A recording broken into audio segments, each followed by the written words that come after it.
Honourable Speaker, I present the interim budget for 24-25.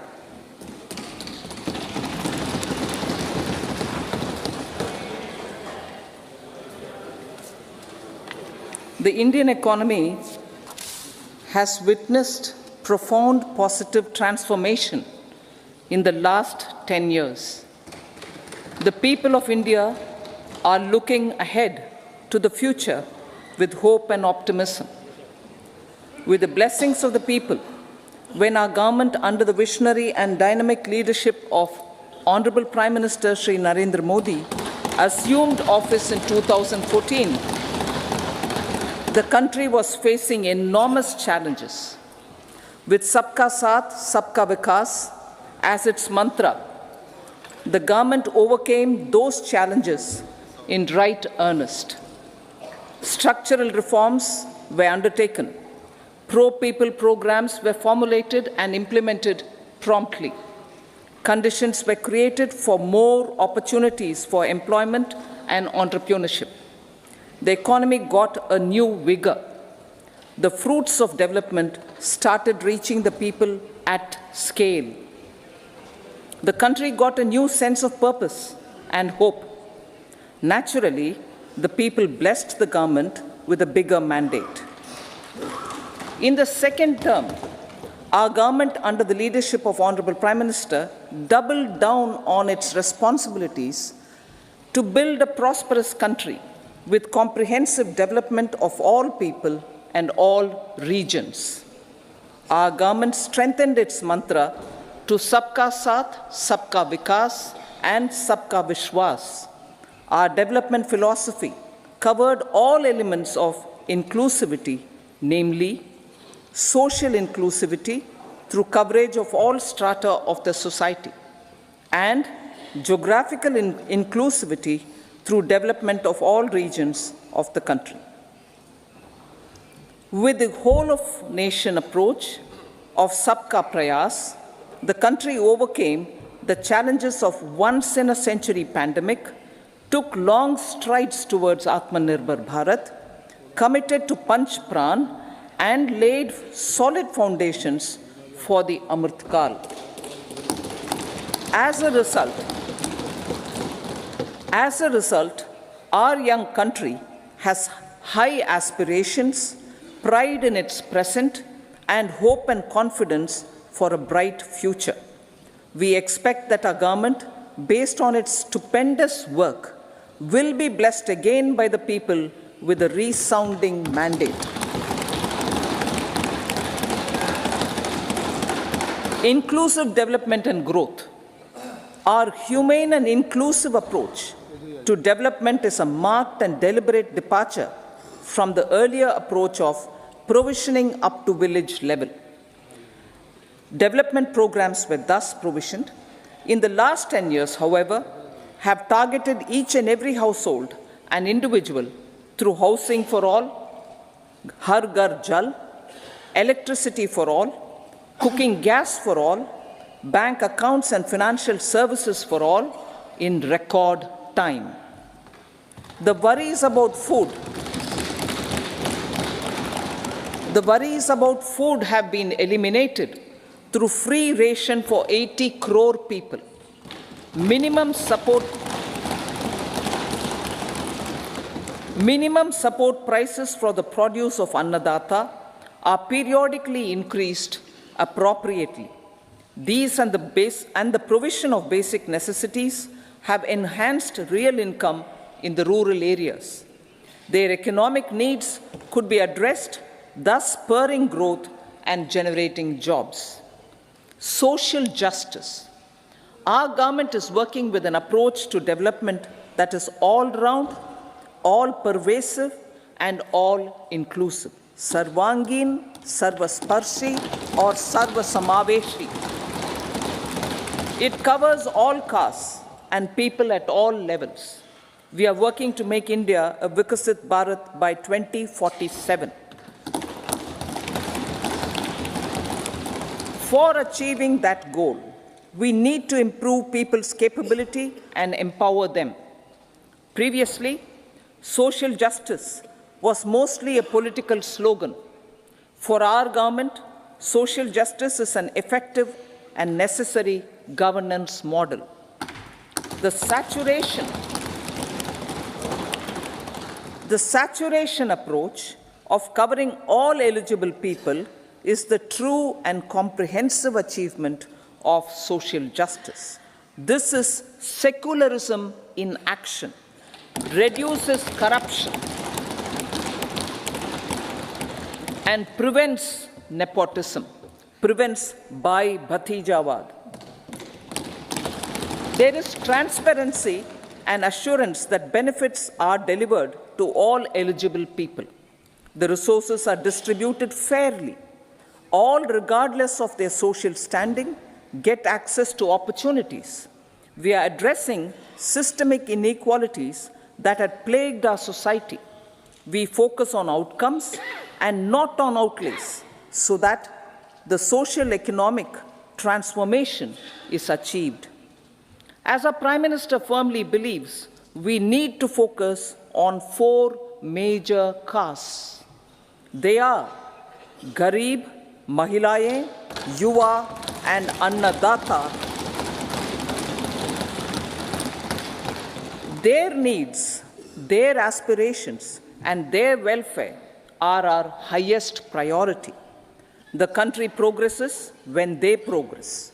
All 4 require and receive government support in their quest to better their lives. Their empowerment and well-being will drive the country forward. Garib Kalyan, Desh Ka Kalyan. We believe in empowering the poor. The earlier approach of tackling poverty through entitlements had resulted in very modest outcomes. When the poor became empowered partners in the development process, government's power to assist them also increases manifold. With the pursuit of Sabka Saath, in these 10 years, the government has assisted 25 crore people to get freedom from multi-dimensional poverty. Our government's efforts are now getting synergized with energy and passion of such empowered people. This is truly elevating them from poverty. Direct benefit transfer of 34 lakh crore rupees from the government using PM Jan Dhan accounts has led to savings of 2.7 lakh crores of rupees for the government. This savings has been realized through avoidance of leakages prevalent earlier. The savings have helped in providing more funds for Garib Kalyan. PM Swanidhi has provided credit assistance to 78 lakh street vendors. From that total of 78 lakh street vendors, 2.3 lakh have received credit for the 3rd time.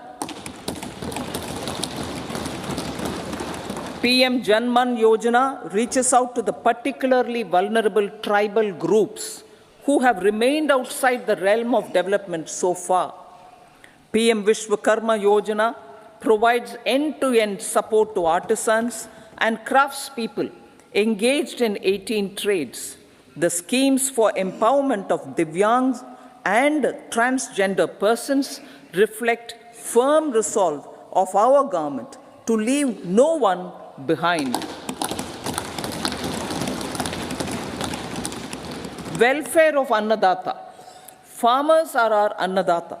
Every year under PM Kisan Samman Yojana, direct financial assistance is provided to 11.8 crore farmers, including marginal and small farmers. Crop insurance is given to 4 crore farmers under PM Fasal Bima Yojana. These, besides several other programs, are assisting Annadata in producing food for the country and for the world. Electronic National Agricultural Market has integrated 1,361 mandis and is providing services to 1.8 crore farmers with trading volume of 3 lakh crores of rupees. The sector is poised for inclusive, balanced, higher growth and productivity. These are facilitated from farmer-centric policies, income support, coverage of risks through price and insurance support, promotion of technologies and innovations through startups. Empowering the Amrit PD, the Yuva. Our prosperity depends on adequately equipping and empowering the youth. The National Education Policy 2020 is ushering the transformational reforms. PM Schools for Rising India, PM Shri, are delivering quality teaching and nurturing holistic and well-rounded individuals. The Skill India mission has trained 1.4 crore youth, upskilled and reskilled 54 lakh youth, and established 3,000 new ITIs. A large number of institutions of higher learning, namely 7 IITs, 16 triple ITs, 7 IIMs, 15 AIMS, and 390 universities have been set up. PM Mudra Yojana has sanctioned 43 crore loans aggregating to 22.5 lakh crores of rupees for entrepreneurial aspirations of our youth. Besides that, Fund of Funds, Startup India, and Startup Credit Guarantee schemes are assisting our youth. They are also becoming Rozgar Data. The country is proud of our youth scaling new heights in sports. The highest ever medal tally in Asian Games and Asian Para Games in 2023 reflects a high confidence level.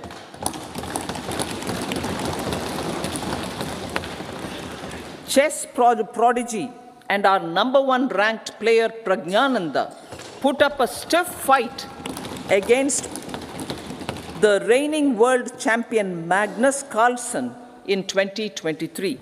Today, India has over 80 chess grandmasters compared to little over 20 in 2010. Momentum for Nari Shakti.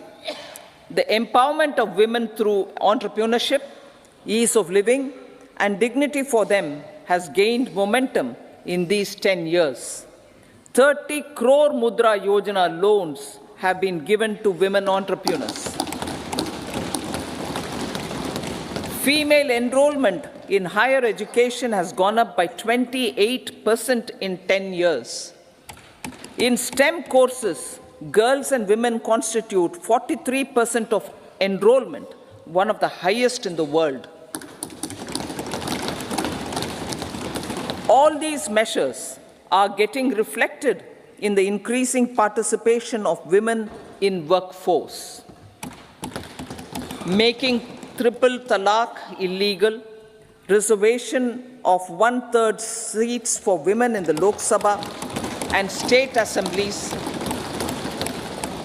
and giving over 70% houses under PM Awas Yojana in rural areas to women, and giving over 70% houses under PM Awas Yojana in rural areas to women as sole or joint owners have enhanced their dignity. Exemplary track record of governance, development, and performance.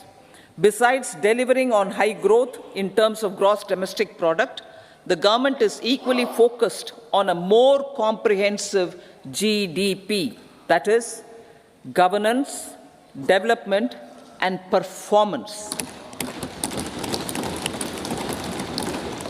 Our government has provided transparent, accountable, people-centric, and prompt, trust-based administration with citizen-first and minimum government, maximum governance approach. The impact of all-round development is discernible in all sectors. There is macroeconomic stability, including in the external sector. Investments are robust. The economy is doing well.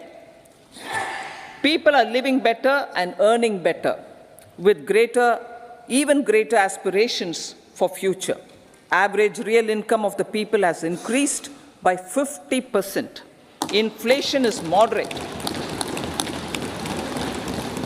People are getting empowered, equipped, and enabled to pursue their aspirations.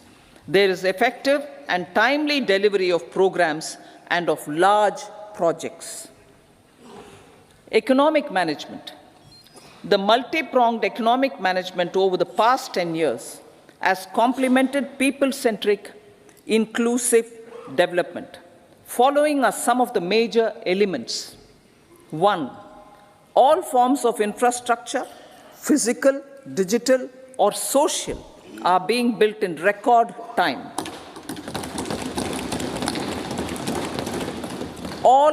Number 2, all parts of the country are becoming active participants in economic growth. Number 3, digital public infrastructure, a new factor of production in the 21st century, is instrumental in formalization of the economy. Number 4, goods and services tax has enabled one nation, one market, one tax. Tax reforms have led to deepening and widening of tax base. Number 5, strengthening of the financial sector has helped in making savings, credit, and investments more efficient. Number 6, GIFT, IFSC, and the Unified Regulatory Authority, IFSCA, are creating a robust gateway for global capital and financial services for the economy. Number 7, proactive inflation management has helped keep inflation within the policy band. Now, the global context, Honorable Speaker, sir.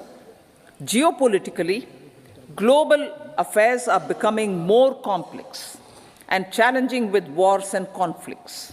Globalization is being redefined with reshoring and friendshoring, disruption and fragmentation of supply chains, and competition for critical minerals and technologies. A new world order is emerging after the COVID pandemic. India assumed the G20 presidency during very difficult times for the world. The global economy was going through high inflation, high interest rates, low growth, very high public debt, low trade growth, and climate changes. The pandemic has led to a crisis of food, fertilizer, fuel, and finances for the world, while India successfully navigated its way. The country showed the way forward and built consensus on solutions for those global problems. The recently announced India-Middle East-Europe economic corridor is a strategic and economic game changer for India and others. In the words of Honorable Prime Minister, the corridor, and I quote, will become the basis of world trade for hundreds of years to come, and history will remember that this corridor was initiated on Indian soil, unquote. Vision for Vikasit Bharat. Our vision for Vikasit Bharat is that of prosperous Bharat in harmony with nature, with modern infrastructure, and providing opportunities for all citizens and all regions to reach their potential. With confidence arising from strong and exemplary track record of performance and progress, earning Sabka Vishwas, the next 5 years will be years of unprecedented development and golden moments to realize the dream of developed India by 2047. The trinity of demography, democracy, and diversity, backed by Sabka Prayas, has the potential to fulfill aspirations of every Indian.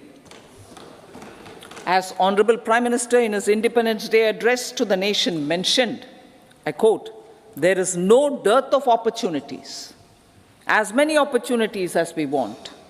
The country is capable of creating more opportunities. Sky is the limit," unquote. Strategy for Amrit Kal. Our government will adopt economic policies that foster and sustain growth, facilitate inclusive and sustainable development, improve productivity, create opportunities for all, help them enhance their capabilities, and contribute to generation of resources to power investments and fulfill aspirations. Guided by the principle, reform, perform, and transform, the government will take up next generation reforms and build consensus with the states and stakeholders for effective implementation. It is an important policy priority for our government to ensure timely and adequate finances, relevant technologies, and appropriate training for the micro, small, and medium enterprises, MSMEs, to grow and also compete globally. Orienting the regulatory environment to facilitate their growth will be an important element of this policy mix. Aligning with the Panchamrit goals, our government will facilitate sustaining high and more resource-efficient economic growth. This will work towards energy security in terms of availability, accessibility, and affordability. For meeting the investment needs, our government will prepare the financial sector in terms of size, capacity, skills, and regulatory framework. Aspirational Districts Program. Our government stands ready to assist the states in faster development of aspirational districts and blocks, including generation of ample economic opportunities. Development of the East. Our government will pay utmost attention to make the eastern region and its people a powerful driver of India's growth.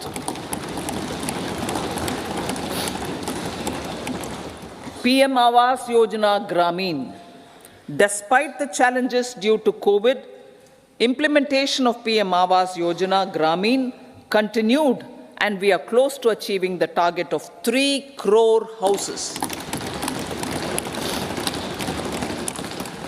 2 crore more houses will be taken up in the next 5 years to meet the requirement arising from increase in the number of families. Rooftop solarization and Muft Bijli.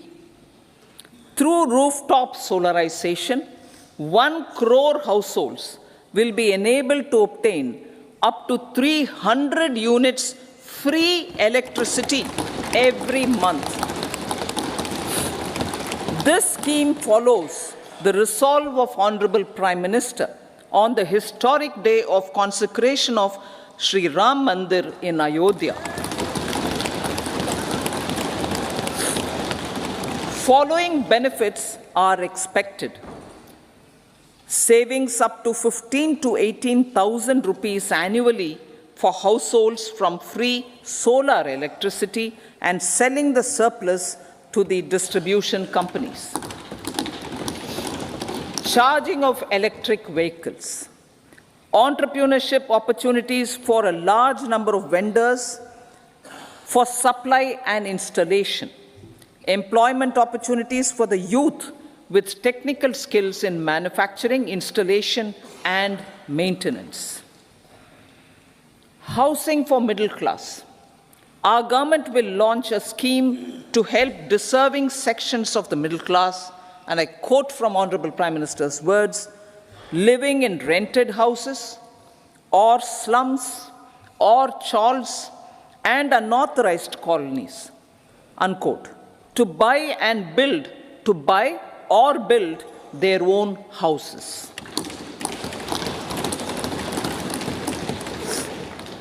Medical colleges. Several youth are ambitious to get qualified as doctors.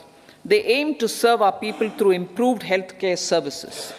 Our government plans to set up more medical colleges by utilizing the existing hospital infrastructure under various departments. A committee for this purpose will be set up to examine the issues and make relevant recommendations. Cervical cancer vaccination. Our government will encourage vaccination for girls in the age group of 9 to 14 years for prevention of cervical cancer. Maternal and child health care. Various schemes for maternal and child care will be brought under one comprehensive program for synergy in implementation. Upgradation of Anganwadi centers under Saksham Anganwadi and Poshan 2.0 will be expedited for improved nutrition delivery, early childhood care and development. The newly designed U-Win platform for managing immunization and intensified efforts of Mission Indradhanush will be rolled out expeditiously throughout the country. Ayushman Bharat. Healthcare cover under Ayushman Bharat scheme will be extended to all ASHA workers, to all Anganwadi workers and helpers. Agriculture and food processing. The efforts of value addition in agriculture sector and boosting farmers' incomes will be stepped up. Pradhan Mantri Kisan Sampada Yojana has benefited 38 lakh farmers and generated 10 lakh employment. Pradhan Mantri Formalization of Micro Food Processing Enterprises Yojana has assisted 2.4 lakh SHGs and 60,000 individuals with credit linkages.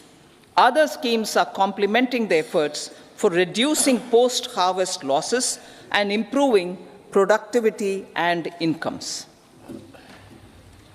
For ensuring faster growth of the sector, our government will further promote private and public investment in post-harvest activities, including aggregation, modern storage, efficient supply chains, primary and secondary processing and marketing and branding.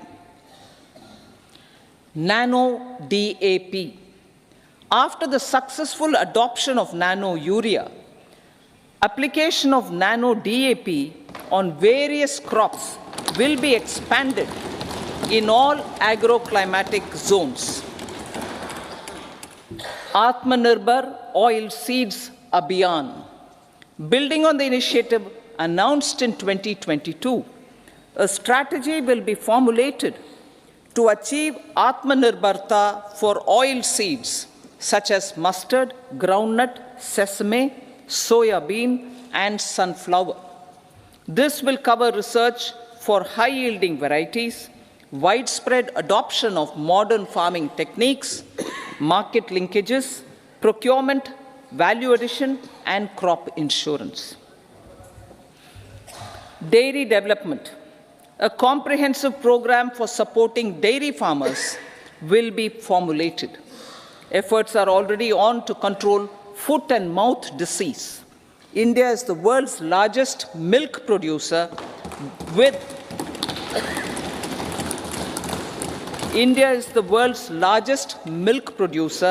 but with low productivity of milch animals.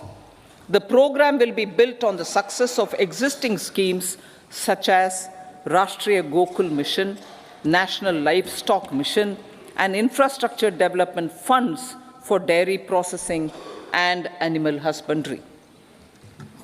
Matsya Sampada. It was a government which set up a separate department for fisheries, realizing the importance of assisting fishermen.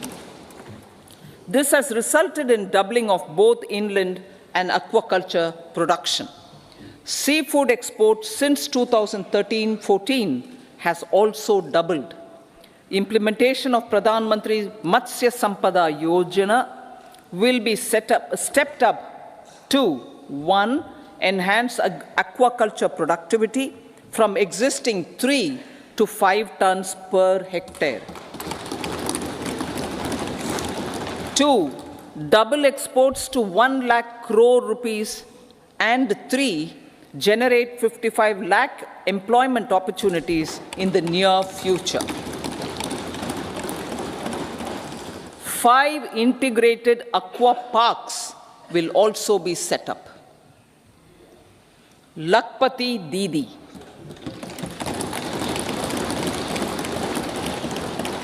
83 lakh SHGs. 83 lakh SHGs with 9 crore women are transforming rural socio-economic landscape with empowerment and self-reliance. Honorable Speaker sir, their success has assisted nearly 1 crore women to become Lakpati Didi already. They are an inspiration to others. Their achievements will be recognized through honoring them. Buoyed by the success, it has been decided to enhance the target for Lakpati Didi from 2 crores to 3 crores.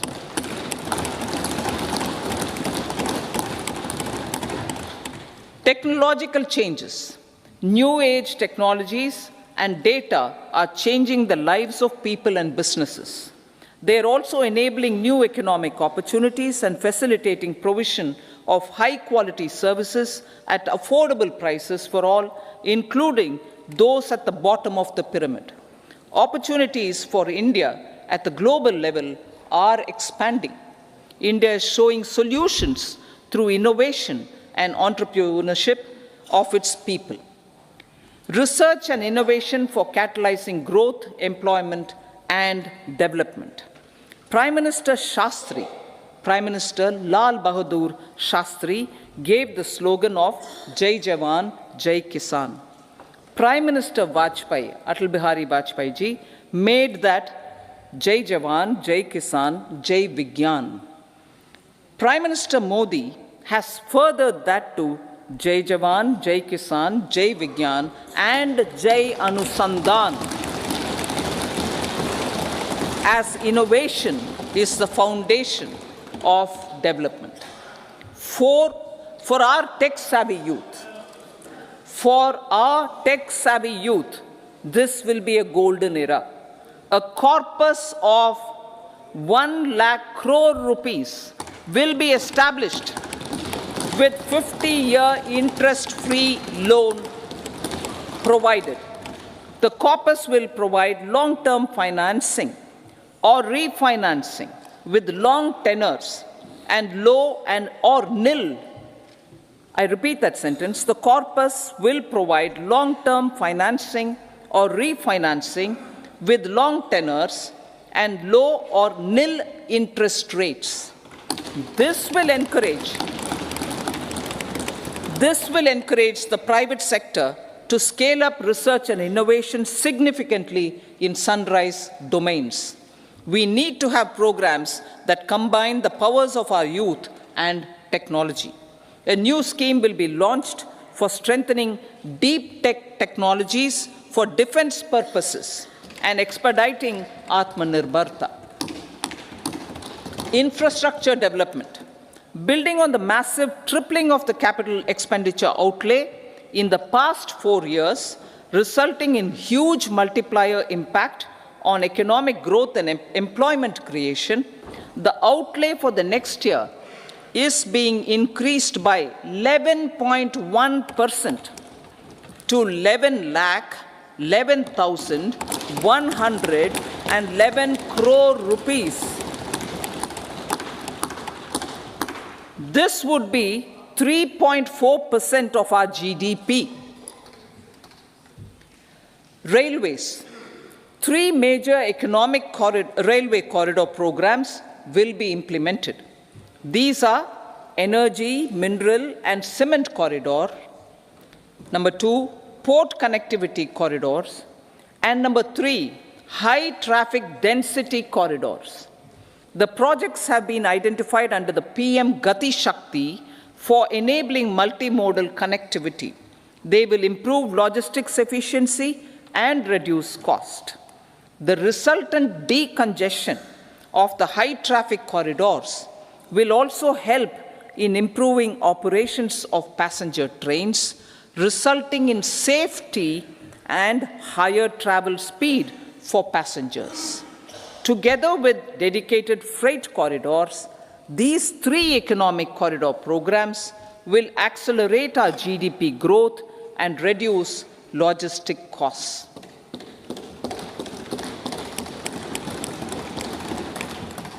"40,000 normal rail bogies will be converted to Vande Bharat standards to enhance safety, convenience, and comfort of passengers." Aviation sector.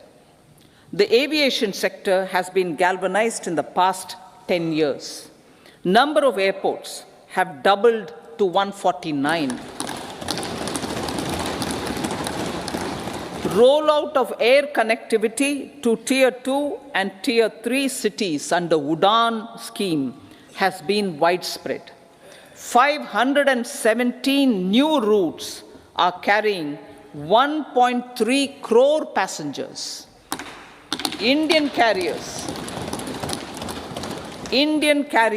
have proactively placed orders for over 1,000 new aircrafts. Expansion of existing airports and development of new airports will continue expeditiously. Metro and Namo Bharat. We have a fast expanding middle class and rapid urbanization is taking place. Metro rail and Namo Bharat can be the catalyst for the required urban transformation. Expansion of these systems will be supported in large cities, focusing on transit-oriented development. Green energy.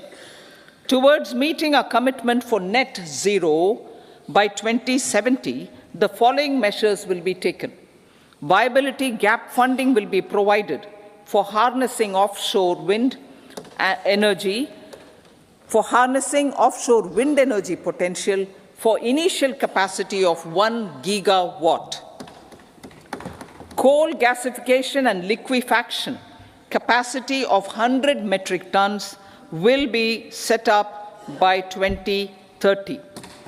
This will also help in reducing imports of natural gas, methanol, and ammonia. Phased mandatory blending of compressed biogas in compressed natural gas for transport and piped natural gas for domestic purposes will be mandated. Financial assistance will be provided for procurement of biomass aggregation machinery to support collection. Electric vehicle ecosystem. Our government will expand this and strengthen the e-vehicle ecosystem by supporting manufacturing and charging infrastructure. Greater adoption of e-buses for public transport networks will be encouraged through payment security mechanism. Biomanufacturing and biofoundry. For promoting green growth, a new scheme of biomanufacturing and biofoundry will be launched. This will provide environment-friendly alternatives such as biodegradable polymers, bioplastics, biopharmaceuticals, and bioagri inputs. This scheme will also help in transforming today's consumptive manufacturing paradigm to the one based on regenerative principles. Blue Economy 2.0. For promoting climate-resilient activities for Blue Economy 2.0, a scheme for restoration and adaptation measures and coastal aquaculture and mariculture with integrated and multi-sectoral approach will be launched. Comprehensive development of tourist centers. The success of organizing G20 meetings in 60 places presented diversity of India to global audience. Our economic strength has made the country an attractive destination for business and conference tourism. Our middle class also now aspires to travel and explore. Tourism, including spiritual tourism, has tremendous opportunities for local entrepreneurship. States will be encouraged to take up comprehensive development of iconic tourist centers, branding and marketing them at global scale. A framework for rating of the centers based on quality of facilities and services will be established. Long-term interest-free loans will be provided to states for financing such development on matching basis. To address the emerging fervor for domestic tourism, Honorable Speaker, sir, projects for port connectivity, tourism infrastructure, and amenities will be taken up on our islands, including Lakshadweep. This will help in generating employment also. Promoting investments. The FDI inflow during 2014 to 23 was $596 billion US, marking a golden era. That is twice the inflow during 2005 to 14. For encouraging sustained foreign investment, we are negotiating bilateral investment treaties with our foreign partners in the spirit of First Develop India. FDI is First Develop India. Reforms in the states for Vikasit Bharat. Many growth and development enabling reforms are needed in the states for realizing the vision of Vikasit Bharat. A provision of 75,000 crore rupees as 50-year interest-free loan is proposed this year to support those milestone-linked reforms by the state governments. Societal changes. The government will form a high-powered committee for an extensive consideration of the challenges arising from fast population growth and demographic changes. The committee will be mandated to make recommendations for addressing these challenges comprehensively in relation to the goal of Vikasit Bharat. Amrit Kal as Kartavya Kal. Our government stands committed to strengthening and expanding the economy with high growth and to create conditions for people to realize their aspirations. Honorable Prime Minister, in his Independence Day address to the nation in the 75th year of our Republic, said, and I quote, "We commit ourselves to national development with new inspirations, new consciousness, new resolutions as the country opens up immense possibilities and opportunities. It is our Kartavya Kal." Unquote. Every challenge of the pre-2014 era was overcome through our economic management and our governance. These have placed the country on a resolute path of sustained high growth. This has been possible through right policies, true intentions, and appropriate decisions. In the full budget in July, Honorable Speaker, our government will present a detailed roadmap for our pursuit of Vikasit Bharat.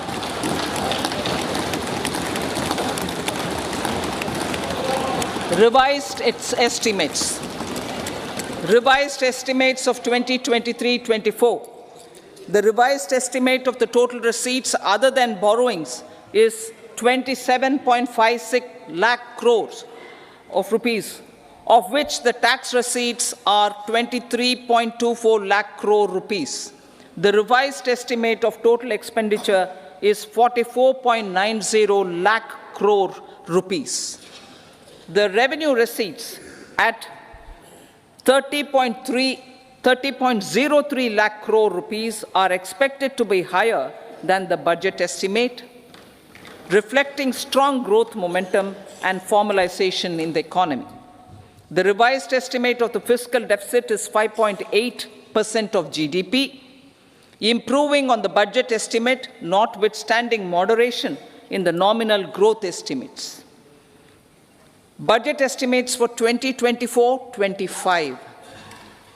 Coming to the year 2024-25, the total receipts other than borrowings and total expenditure are estimated at 30.80 and 47.66 lakh crore rupees respectively.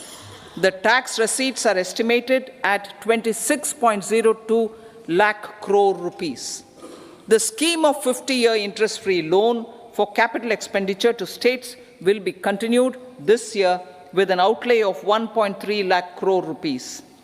We continue on the path of fiscal consolidation, as announced in my budget speech of 2021-22, to reduce fiscal deficit below 4.5% by 25-26.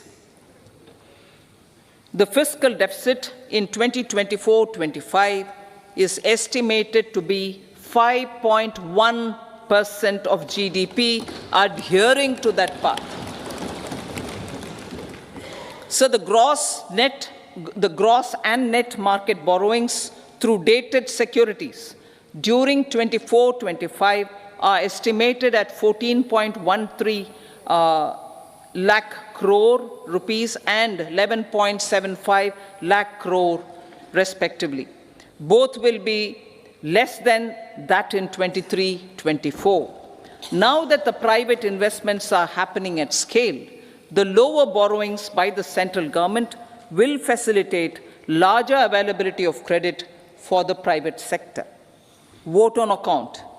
I'll be seeking vote on account approval of the Parliament through the appropriation bill for a part of the financial year 2024-25. I will now move to Part B. Honourable Speaker, sir, over the last 10 years, the direct tax collections have more than trebled and the return filers swelled 2.4 times. I would like to assure the taxpayers that their contributions have been used wisely for the development of the country and welfare of its people. I appreciate the taxpayers for their continued support. The government has reduced and rationalized tax rates. Under the new tax scheme, there is now no tax liability for taxpayers with income up to 7 lakh rupees, up from 2.2 lakh rupees in the financial year 2013-14. The threshold for presumptive taxation for retail businesses was increased from 2 crores to 3 crores. Similarly, the threshold for professionals eligible for presumptive taxation was increased from 50 lakh rupees to 75 lakh rupees. Also, corporate tax rate was decreased from 30% to 22% for existing domestic companies and to 15% for certain new manufacturing companies. Honourable Speaker, sir, in the last 5 years, our focus has been to improve taxpayer services. The age-old jurisdiction-based assessment system was transformed with the introduction of faceless assessment and appeal, thereby imparting greater efficiency, transparency, and accountability. Introduction of updated income tax returns, a new Form 26AS, and pre-filling of tax returns have made filing of tax returns simpler and easier. Average processing time of returns has been reduced from 93 days in the year 2013-14 to a mere 10 days this year, thereby making refunds faster. Indirect taxation. By unifying the highly fragmented indirect tax regime in India, the GST has reduced the compliance burden on trade and industry. The industry has acknowledged the benefits of GST. According to a recent survey conducted by a leading consulting firm, 94% of industry leaders view the transition to GST as largely positive. According to 80% of the respondents, it has led to supply chain optimization, as elimination of tax arbitrage and octroi has resulted in disbanding of checkposts at the state and city boundaries. At the same time, tax base of GST more than doubled, and the average monthly gross GST collection has almost doubled to 1.66 lakh crores this year. States too have benefited. States' SGST revenue, including compensation released to states in the post-GST period of 2017-18 to 2022-23, has achieved a buoyancy of 1.22. In contrast, the tax buoyancy of state revenues from subsumed taxes in the pre-GST four-year period of 2012-13 to 2015-16 was a mere 0.72. The biggest beneficiaries are consumers, as reduction in logistic cost and taxes have brought down prices of most goods and services. We have taken a number of steps in customs to facilitate international trade. As a result, the import release time declined by 47% to 71 hours at inland container depots, by 28% to 44 hours at air cargo complexes, and by 27% to 85 hours at seaports over the last 4 years since 2019, when the national time release studies were first started. Tax proposals. As for tax proposals, in keeping with the convention, I do not propose to make any changes relating to taxation and propose to retain the same tax rates for direct and indirect taxes, including import duties. However, certain tax benefits to startups and investments made by sovereign wealth or pension funds, as also tax exemption on certain income of some IFSC units, are expiring on 31/3/2024. To provide continuity in taxation, I propose to extend the date to 31/3/2025. Moreover, in line with the government's vision to improve ease of living and ease of doing business, I wish to make an announcement to improve taxpayers' services. There are a large number of petty, non-verified, non-reconciled, or disputed direct tax demands, many of them dating as far back as 1962, which continue to remain on the books, causing anxiety to honest taxpayers and hindering refunds of subsequent years. Honorable Speaker, sir, I propose to withdraw such outstanding direct tax demands up to 25,000 rupees pertaining to the period up to financial year 2009-10 and up to 10,000 rupees for financial years 2010-11 to 2014-15. This is expected to benefit about 1 crore taxpayers. 1 crore taxpayers would benefit out of this. Economy then and now. In 2014, when our government assumed the reins, the responsibility to mend the economy step by step, and to put the governance systems in order was enormous. The need of the hour was to give hope to the people, to attract investments, and to build support for the much-needed reforms. The government did that successfully, following a strong belief of nation first. The crisis of those years has been overcome, and the economy has been put firmly on a high, sustainable growth path with all-round development. It is now appropriate to look at where we were then. I repeat, it is now appropriate to look at where we were then till 2014 and where we are now, only for the purpose of drawing lessons from the mismanagement of those years. The government will lay a white paper on table of the House.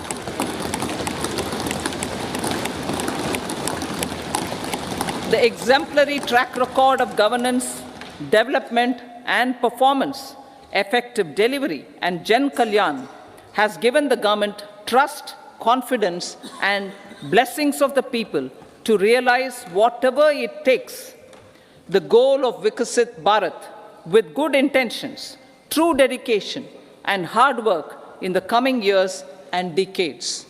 With this, Honorable Speaker, I commend the interim budget to this august House. Jai Hind.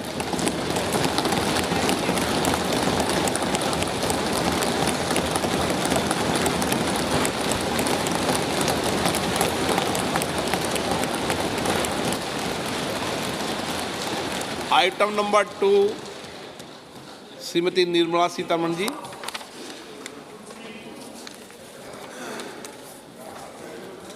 So, with your permission, I rise to lay on the table the following statements under Section 3(1) of the Fiscal Responsibility and Budget Management Act 2003, Medium-Term Fiscal Policy cum Fiscal Policy Strategy Statement, and Macroeconomic Framework Statement. Item number 3, Srimati Nirmala Sitharaman ji. Sir, with your permission, I rise to move for leave to introduce the Finance Bill 2024. प्रश्न ये है कि विधेयक को पुनर्स्थापित करने की अनुमति प्रदान की जाए। जो सदस्य इसके पक्ष में हाँ कहें, जो सदस्य विरोध में ना कहें। मेरे विचार में निर्णय हाँ वालों के पक्ष हुआ, हाँ वालों के पक्ष हुआ। माननीय मंत्री जी विधेयक को पुनर्स्थापित करें। Sir, I introduce the bill. सभा की कार्रवाई शुक्रवार दिनांक 2 फरवरी 2024 को प्राप्त 11 बजे तक के लिए स्थगित की जाती है।